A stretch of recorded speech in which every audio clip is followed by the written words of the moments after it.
Hello student, कैसे हैं आप सब।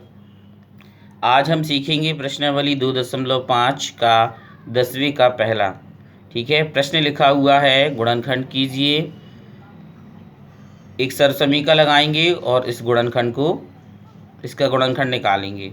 ठीक है, प्रश्न लिखा है 27 बाय के ऊपर 3 की घात धन 125 जेड के ऊपर 3 की घात। ठीक है, अब हम क्या करेंगे, इसमें जो 27 दिया गया है और 125 दिए गए हैं, इनको 3 की घात के रूप में बनाएंगे। तो 27 को अगर हम 3 की घात के रूप में बनाएंगे तो 27 को हम क्या लिख सकते हैं, 3 गुणित 3 गुणित 3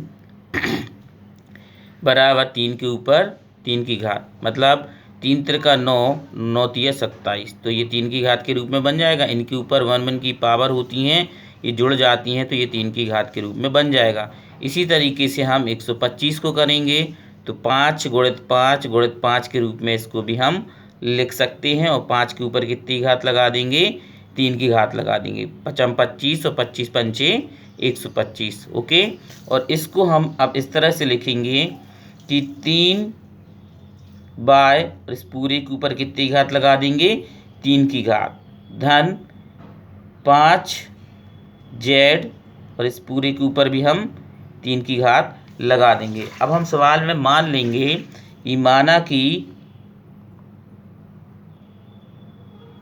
ए बराबर 3 बाय और बी बराबर 5 जेड है।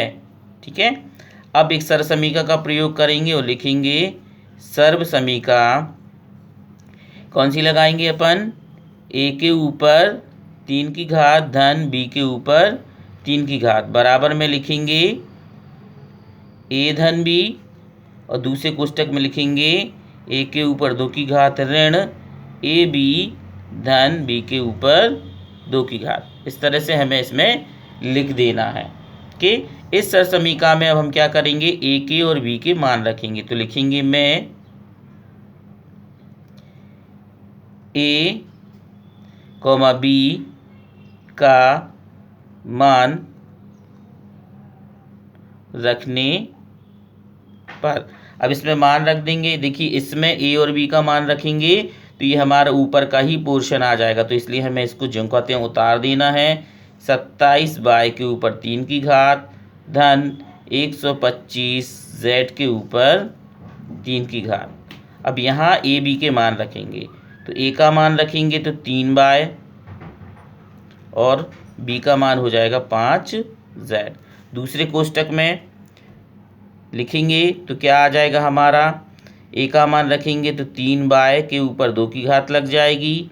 ठीक है, और यहाँ पर ऋण 3 बाय गुणित 5 जेड हो जाएगा, और धन बी के ऊपर 2 की घात, मतलब 5 जेड के ऊपर 2 की घात लगा देंगे।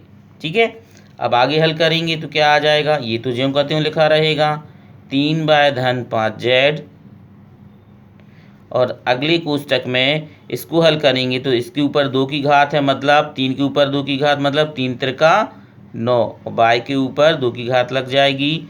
ऋण 3 पाँचे 15 हो जाएगा। ठीक है, और बाय जेड लिख जाएगा, ये बाय और जेड साथ में लिख देंगे, बाय जेड, और प्लस 5 के ऊपर 2 की घात, मतलब 5 25 हो जाएगा, और जेड के ऊपर 2 की घात लग जाएगी। ओके स्टूडेंट, इस तरीके से हमने इसको हल कर लिया है और इसका ये गुणनखंड हमें प्राप्त हुआ है। ये हमारे प्रश्न का आंसर हो जाएगा। इसका इसी प्रश्न का 10वीं का जो सेकंड दिया गया है, ठीक है, 10वीं का जो सेकंड है वो आपको ऐसे हल करना है।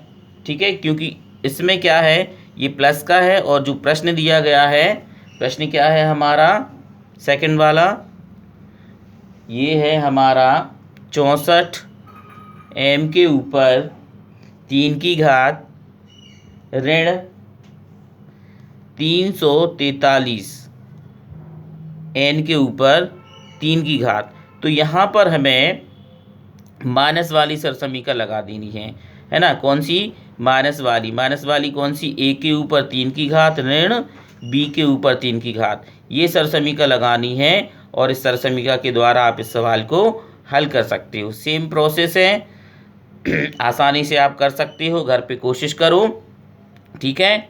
और यदि नहीं बनता है तो प्लीज़ कमेंट्स कीजिए और पूछ सकते हैं कि सर ये सवाल किस तरह से करना है। वैसे मुझे लगता है कि आप लोगों पे ये सवाल करते बन जाएगा, क्योंकि इसमें ज़्यादा कुछ नहीं करना है, जैसा ये सवाल दिया है उसी तरीके से इस सवाल को भी हल करना है। Okay student,